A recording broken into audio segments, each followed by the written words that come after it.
are now listening to the War Report Podcast Network. What is up, everybody? Welcome back to the College Loop post-game reaction show. I am Dylan Larck at your boy the Tank on Twitter/X, and I am here to help recap and review Auburn's first SEC win of the season, a 27-13 win over Mississippi State in a game where first half was really, really good. Second half left a lot to be desired, and that's saying a lot. I picked this game to be 27-10, and a little disappointed that it finished just 3 points off. I think Auburn definitely left a lot on the field that they could have actually picked up on, and I think this kind of comes down to Auburn didn't really have the juice in the second half to put Mississippi State away, and they definitely had the scheme that we saw in the first half to do that. I feel like Auburn could have put up 40 in this game, but start off with the positives, and let's let y'all pile in. First off, positives, Payton Thorne. Big Robbie Asher fan over here. Wore his jersey to the game. Payton Thorne played great. 20 for 26, 76.9% completion percentage, 230 yards. What's going on, James? 3 touchdowns for Payton Thorne. Actually played like the quarterback that we have been told by Hugh Freeze on multiple occasions that he can play like that. And it's just it's wild to see that happen.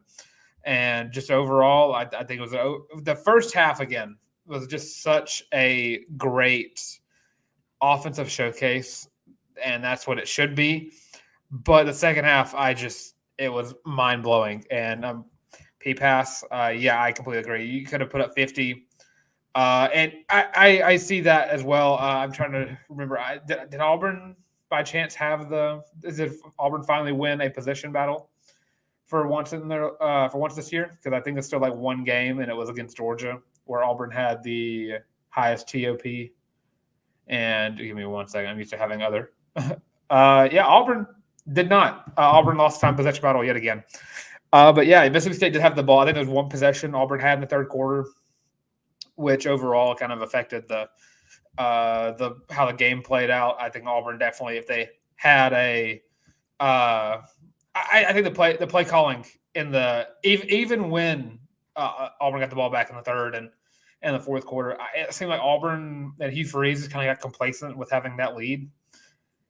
And to an extent, that's okay if you're not within 2 scores, because it was quickly from 27-6 or 24-3 to 27-3 to 27-6 to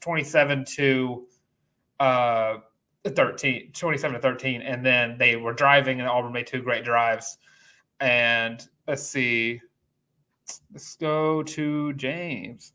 Although I know you're a Robbie fan, you still gave PT his props. Why, when Robbie plays well, he doesn't get the same love? It's always some kind of excuse, like the competition, et cetera. Just my opinion. I give Robbie love no matter what. People just don't like how Robbie plays, and they don't think that he's that good of a quarterback right now, and definitely needs to develop on some things. I'll be the first to admit that, and I'm like the president of the Robbie Asher fan club.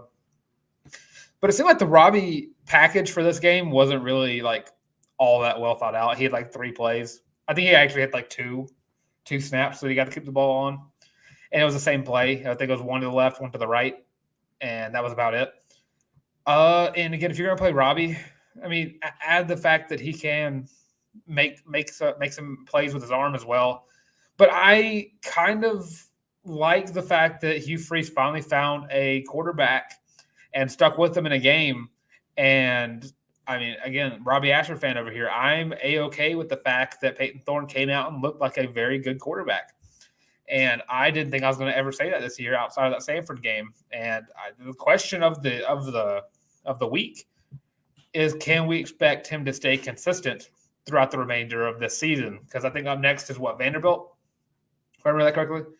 Yeah, Auburn travels to Vanderbilt, then they'll travel to Arkansas, and then they'll come back for the New Mexico State and the Iron Bowl. I just want to know, this Auburn offense, if it can stay looking like this, like it did against Mississippi State, that is a good sign for the next 2 games where we were playing against a team who is now now 7th in the West, and now you're going to play the team who is 6th in the West and also the team that's 7th in the East. So you're not having the toughest competition up until the Iron Bowl. And can you expect to see the same level of production? Because, I mean, Jarquez Hunter even had a great game. And we're kind of expecting that kind of rushing attack from him all season. And he didn't win any touchdowns because Auburn was able to throw 3 touchdowns, which, again, first time Auburn's thrown 3 touchdowns against an SEC opponent since 2020, LSU with Bo Nix. I read that stat. That was a wild thing to read about. Just tells you that Auburn hasn't had a real solid quarterback since Bo Nix, or a real solid passer since Bo Nix. Let me say that. Jarquez Hunter, 17 carries, averaged 8.5 yards per carry, getting 144 yards. Really expecting to see that from him. Now at 453 total yards. There's a shot out there that Jarquez Hunter can find his way over the next 3 games to get to 1,000 yards and even getting it in the Iron Bowl, and kind of saving his own season. And I definitely think he's gonna need a probably another season before he can actually go out there. But I do want to talk about some of the negatives I saw from this game before I kind of go too hard on some of the other positives. Second half, when Auburn got the ball, the play calling was very vanilla, very basic, we're just going to run the ball every down, no matter what. We're fine with the 14-point lead. So we're just going to keep running the same plays and hopefully something happens. And yeah, AJ, I'm going to answer that question in a second. And just pull it up. Why not? Free said he's more involved in the plays this week. I listened to his presser, and the way he used his words, he said he was very involved, and he brought up Philip Montgomery called good plays at times. I cannot remember exactly, so don't quote me on anything. But it seemed from how Freeze worded the play calling questions that he was the majority play caller. And that really showed in the game because Auburn's offense actually looked competent. Again, it's a wild concept of the season to watch the Auburn offense actually be able to move the ball down the field. And again, that second half, I just can't get over. It almost felt like 2021 Mississippi State, because it just having the 21-point lead felt like the 28-3 lead we had going, or 28-10 lead we had going into halftime against Mississippi State 2021, because it just after that I was like, this offense is dead. This offense died. This defense is giving up chunk plays, which I'm about to get into in a second. And it was just a rough showcase from Auburn's offense that second half. And the defense, defense played awesome in that first half, but then the second half came along and chunk play after chunk play after chunk play after chunk play. And Mike Wright actually looked like a competent quarterback passing the ball, which I wasn't expecting to see. I expected more of a run-heavy attack. But the second half, they really passed the ball very well. He threw for 161 yards. I'm sure a lot of that was from the second half. And they got that one touchdown. It was beautiful. Got in the red zone like twice. And let's see a couple comments coming up. Let's go to Look. Freeze let off the gas in the second half to slow the game down to rest the defense. Yeah, but also that can put that puts the defense in a bad situation, because that's also just – it was like 3 downs every time. Auburn scored 3 points in the second half, just like James just said in the comments. And it was like 3 and out, 3 and out, 3 and out, 3 and out, 3 and out. You're not really resting the defense in that case. The defense needs to rest by long drives, and you're not going to get that because Mississippi State owned the ball and somehow put up 10 points in the second half. And that was because the defense may have been tired, but they just gave up too many chunk plays, and that's what's going to happen whenever you're just running the same play over and over again, running the ball over and over and over again. First down, run the ball. Second down, run the ball. Third down, run the ball. And Auburn just didn't move the ball in the second half, and it was a rough showcase to watch. And just looking at the defense is a topic I really want to get to, because I brought up something when I was talking to the guys at the War Report yesterday, because I watched a player who we are very high on kind of give up a lot of plays, and it's been back-to-back weeks where it's happened. DJ James has had the worst 2-3 game stretch that I've seen from an Auburn, like a standout Auburn corner in a hot minute. And I brought up the fact that DJ James probably is going to need another year at Auburn if he's got one. I don't know if he does. He might have one. The eligibility thing, it probably won't be solved until 2025 when everybody gets rid of their COVID years, because I feel like everyone still has one. But DJ James has just been, I don't want to say bad, but has been very inconsistent with how we expect to see DJ James play. And with that, I mean, he has definitely played his way out of a first round, I think. And he's going to need a huge next few weeks to get up to that point where he was. And I think Jalen Simpson might have taken his place. Jalen Simpson, I think, he had a good coverage on one that the guy just made a great grab on. And Keontae Scott, the touchdown, good defense, and that was just a great catch by Mississippi State. And let's see, I got some more comments on here. AJ, perhaps keeping the new offensive playbook shut down for the rest of the season. I completely agree. Do not let Philip Montgomery call another play. We have seen already through 8 games that Philip Montgomery has not done a great job of calling plays. It's definitely been a Hugh Freeze-a-thon, if you will. Riley M. Sundays are becoming almost as great as Saturdays. War Report, Up Tempo, College Loop, Auburn Live. I definitely agree with that. I watch all of those as well. And it's a great way to just see how much other people know about Auburn than I do. But I think I do a pretty good job.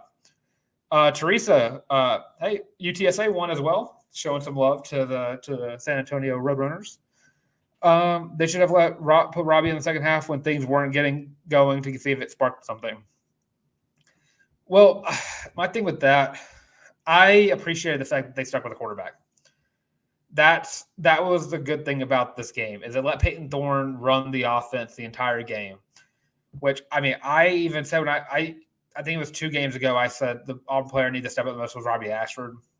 I said this week I just need a quarterback to step up, and I got that. And it wasn't the quarterback that I've been supporting all year, but I'm glad that someone's finally stepped up and has played well at quarterback throughout the entire game.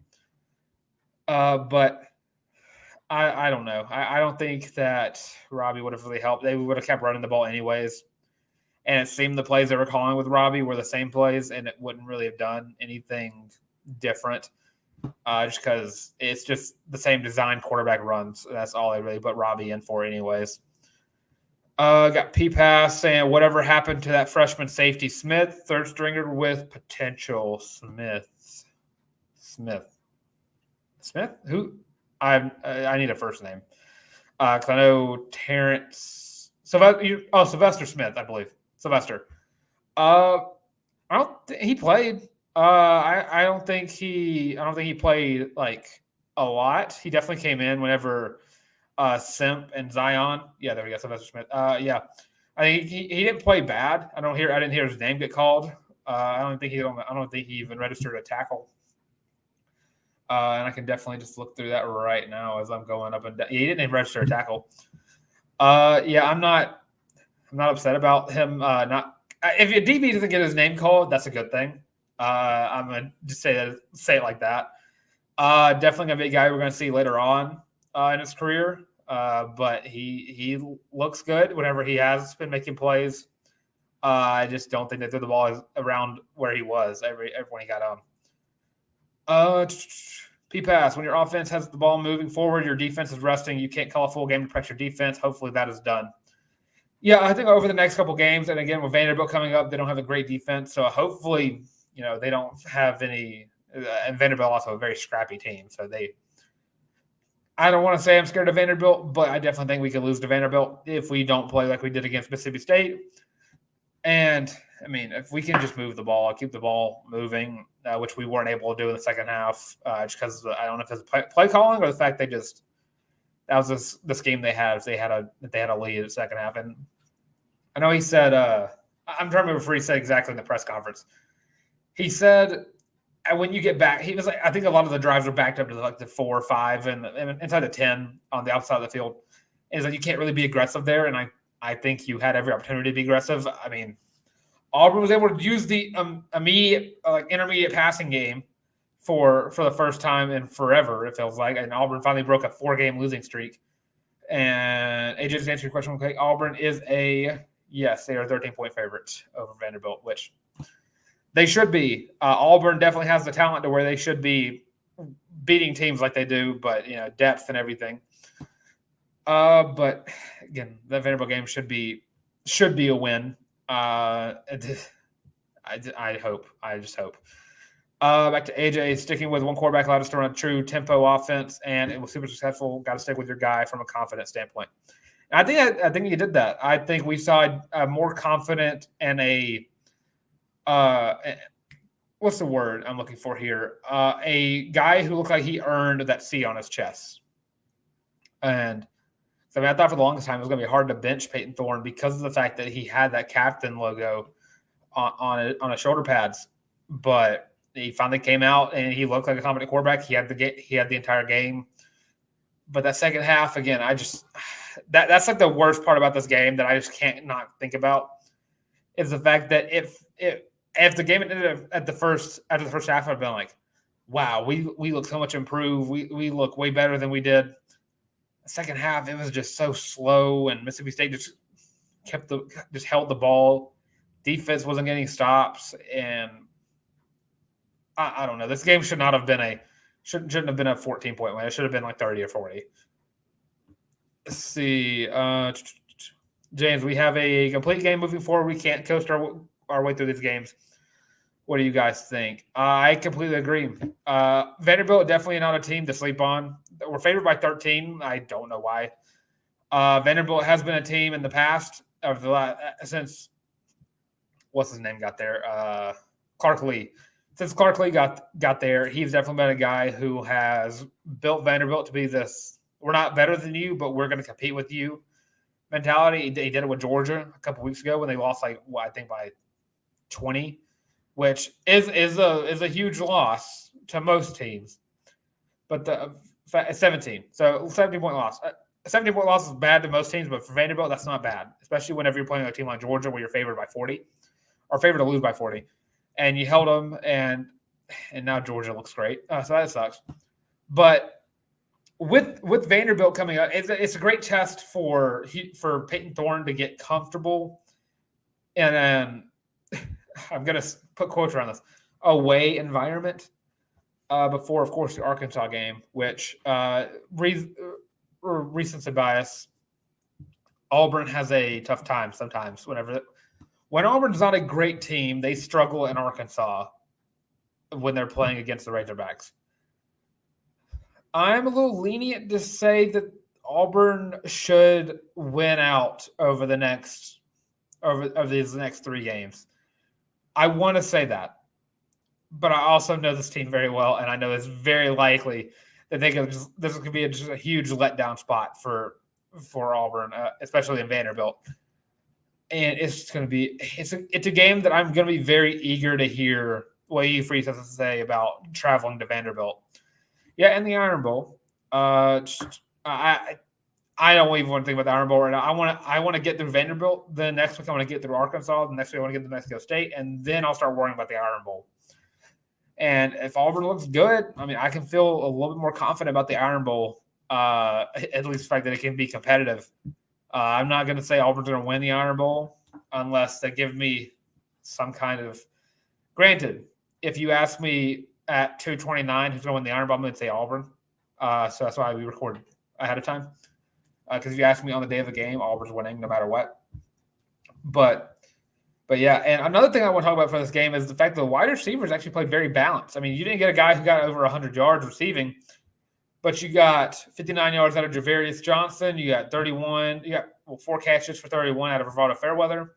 Shane Hooks made an awesome grab to get that touchdown that he got. And I really wish we would throw the ball to Shane Hooks more like that and let him actually test out his go up and get it versatility, especially because he has the coolest touchdown celebration, just the fish hook or the cast and reel back. It's awesome. And JBSMV, I completely agree. Caleb Burton has been a breakout guy over the last few weeks. I think since LSU, he's really come out, and I think he had a catch for 15 yards. He definitely needs to get the ball more. Jay Fair got 3 catches for 25 yards. Darquez Hunter got 2 for 26. Camden Brown got 2 for 12, a guy who's been very quiet all year. Brian Battie got 1 for 11. Michael Johnson Jr. got 1 for 10. Jeremiah Cobb got into the game for 1 play, got 1 catch, got 1 touchdown. So great all-around performance from the wide receivers. I think it showed that Auburn was able to fight. I think it was 11 different guys got a ball in the first half, which is absolutely bonkers to hear about with this team. As the fact that they were able to pass the ball to the guys that we've been told about the entire offseason and throughout the season, that these guys are good enough to be good, but we just haven't seen that yet. And overall, if I had to go by and grade each position, the wide receivers definitely get like a B from me, just for what Javarius and Shane Hooks are able to do in the air. And I completely agree. I do think Caleb Burton needs to actually get on the field a lot more. I think was he listed? I don't think he was listed as a starter on the Jumbotron. I think it was Coy, Camden. I'm trying to remember who else was on that scoreboard. P-Pass. Was yesterday lessened the criticism on the wide receiver coach? See, I'm a little hesitant to say that we should lessen up on a coach because of one game. I definitely think this shows signs of improvement. I would say be cautiously optimistic about the trajectory of the wide receiver core over the next 3 games. Emphasis on the next 3 games. Again, we'll get to the Iron Bowl when we get to the Iron Bowl. We're not Bama fans. We don't think about them all the time. We get to the next 3 games, and then we start worrying about the Iron Bowl.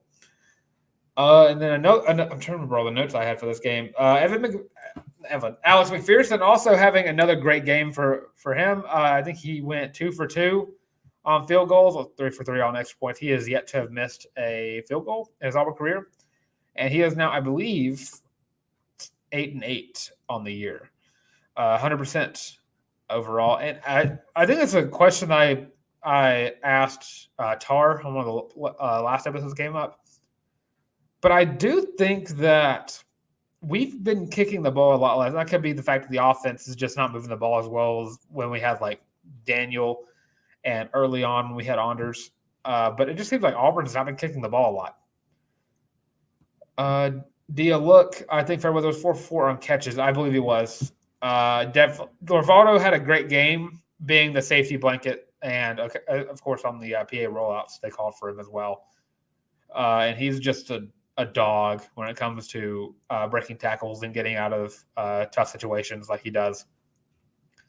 Valdo might go down as one of my favorite players not to every play, but one of my favorite tight ends I've ever watched play. It'd be nice if Auburn used him a lot more than they do. I really wish that I think Rivaldo he's a junior, so I definitely want to see him come back and really perform next year with a more developed quarterback room, or if maybe a good transfer pickup, one of the two.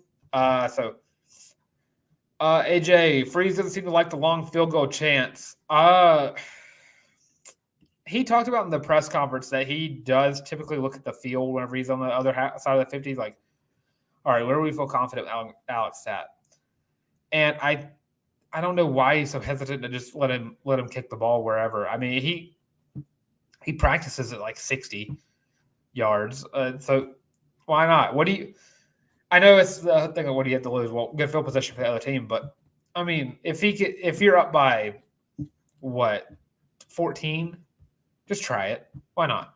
I'm not going to hate you, especially whenever we hear that Alex can kick the ball from like 70 yards in practice. Like, let him try it in a game. Why not? But the James, talking to P-Pass, if anyone was critical of the wide receiver coach, the quarterback coach should be in the same boat. I never understood why people blame the wide receiver coach with not sharing the blame. I can see why the wide receiver coach can get the blame and some quarterback coach can't. It kind of goes back to the fact that this wide receiver room has had a lot of drops. And that's like the huge thing is even when Payton or Robbie throws a good ball, it gets dropped. And there was the Georgia game, I think, was like a huge factor of that.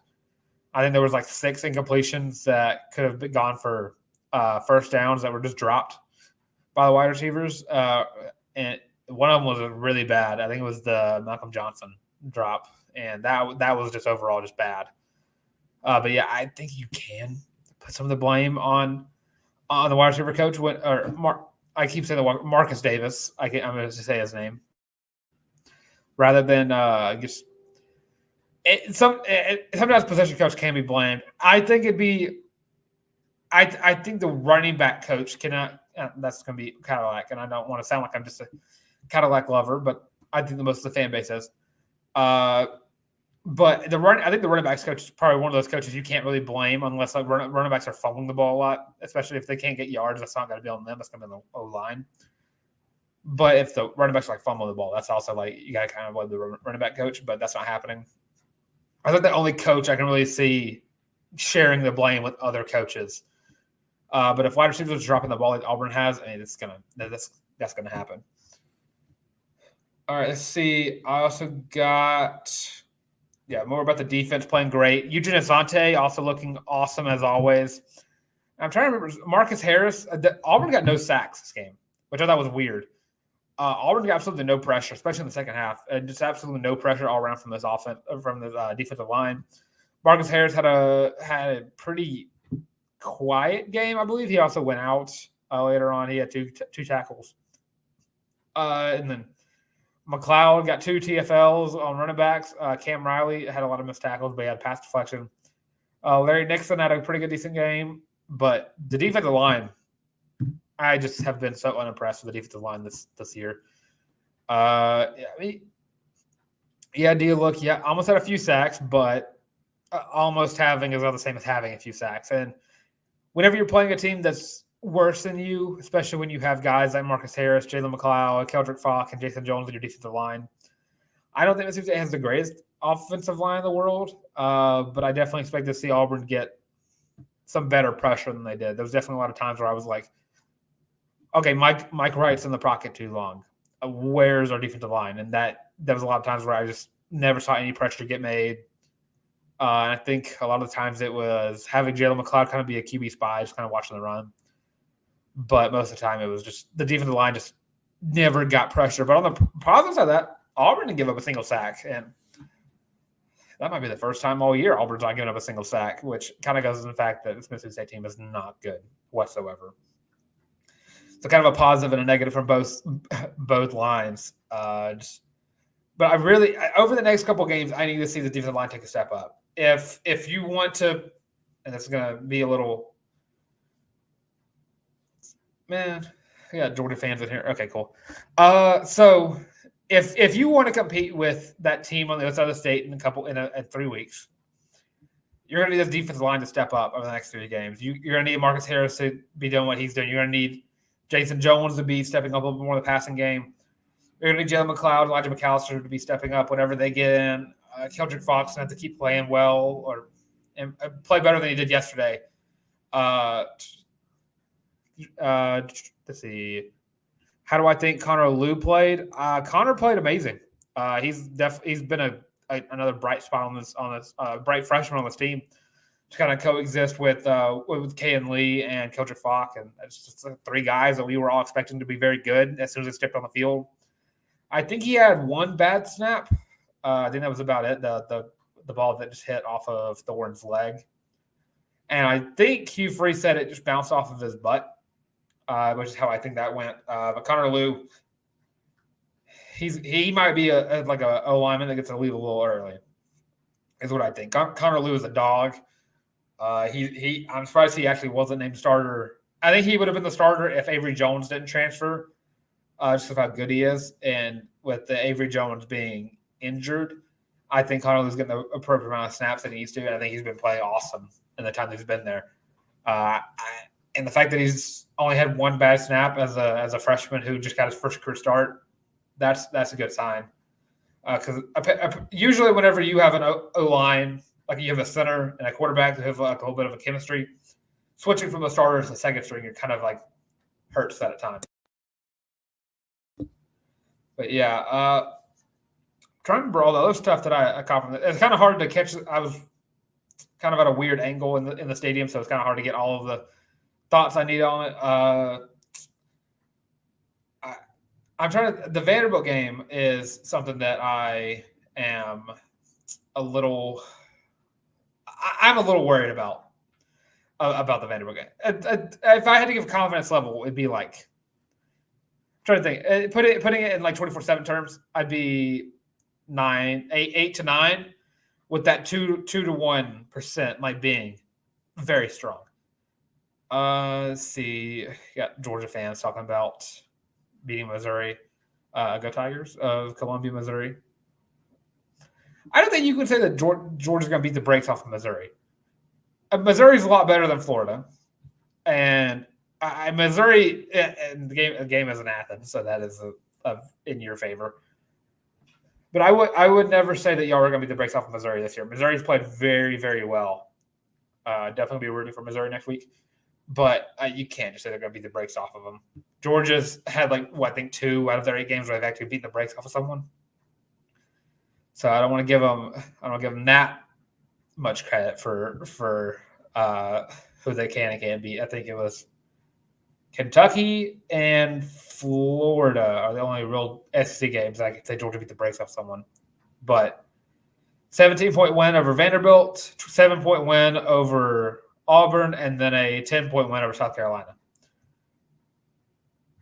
Dogs don't lose at home. Go Dogs. I mean, never say never. Missouri's played very well this year against teams that they have less talent than.